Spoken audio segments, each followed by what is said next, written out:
All right, just a few more minutes, we'll be done. Another issue is, how will we deal with another possible financial crisis? There was one in 1994 involving Mexico, 1998 involving Russia.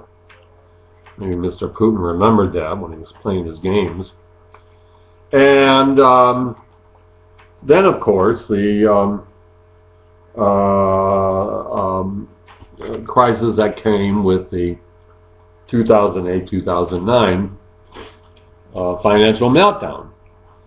Although that was handled largely privately, or not by IMF and other institutions, but by governments and banks coordinating their actions. And this is one of the problems when relatively underdeveloped countries, as in the 1998 Asian financial crisis, enter into the world market. Oftentimes they have trouble adjusting. First of all, they got to make their industries more efficient if you want to compete with others. It's like trying to sell cars in the United States. If you want to compete, you got to produce very good cars. Years ago, there was a car made in the then Yugoslavia called the Yugo, which they tried to sell here. It was a piece of junk, and it disappeared. Even Hyundai had problems at first where its engines were exploding. So if you want to join the world economy, agree to the principles of the WTO, lower tariffs, privatize much of your economy, reduce public spending, reduce subsidies, make your industries more efficient, make your agriculture more efficient. That's a daunting prospect, and not all countries can do it. And so what happens oftentimes is that countries like Thailand, let's say, where they just forced out the current government, entered, and there was a lot of financial skullduggery, particularly in banking system. You know, our banking system, the European banking system, increasingly the Chinese, the Japanese banking system are very transparent, because banks are like the nervous system of your body. If banks fail, you got real problems, as was the case in 2008. Well, it's too big to fail. It's mainly about banks. And certainly in the Depression in the 1930s, it was banks. And so oftentimes in countries like Thailand, banks are not very transparent. They're very opaque. They engage in all kinds of nefarious loan activities. They may have, as Chinese banks have had, a lot of so-called non-paying loans on their NPLs on their books, where they've loaned out money to people who aren't paying the money back, which is a problem. Keep in mind, in the United States, the NPLs, non-paying loans, are less than 2% of most banks. And there is, in the International Bank for Settlement in Switzerland, a set of rules that banks should aspire to. It's not required, but certainly if you're going to join the WTO and you're going to play in the big leagues, you better make your banking system relatively transparent and not subject to collapse. And then oftentimes, and this was the case with Thailand, these countries have a tendency, particularly if they pursued import substitution, to overvalue their currencies. Remember, under import substitution, currencies were overvalued to make whatever they imported cheap. Their exports were expensive, but they didn't care about exports. That's the essence of import substitution, which gladly is pretty much gone out the window in much of the world, because it's enormously inefficient, very wasteful use of resources and labor, and it does not increase the standard of living of the population. So when countries enter, oftentimes their banking system is not very transparent, their currencies have been manipulated, and that produces financial crises. And it requires the IMF to come in with loads of money in loans, and those loans have to be recapitalized by the member states, so it costs us something, at least in the short term. And it puts a strain on the economies, particularly because currency crises have sort of like, a virus, a tendency to spread. Thailand spread to Indonesia, which also had very bad practices in terms of its banks and industries and corruptions in the government and in the economy, the waste of oil resources, a huge amount of subsidies, etc. And even South Korea was involved, although it recovered it recovered very quickly. So controlling these financial contagions is very difficult. And in African countries, if they can stop these damn civil wars and become economically productive and become functioning members of the global economy, everybody will benefit, particularly their people. You look at the CIA World Factbook on per capita income, the lowest 30 countries in the world, almost all of them are in Africa, along with our ally Afghanistan, despite all the poppies they're selling to make heroin. And so this is a problem. Along with that, related is the problem of economic inequality. World trade has grown enormously. The charts in chapter 8 show that. World wealth has increased. Per capita income in most countries, many countries, has gone up.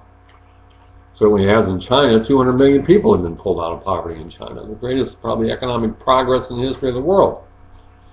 But even though world wealth has grown, inequality has grown as well. The difference between now Europe and most sub-Saharan African countries is greater than it was in 1948.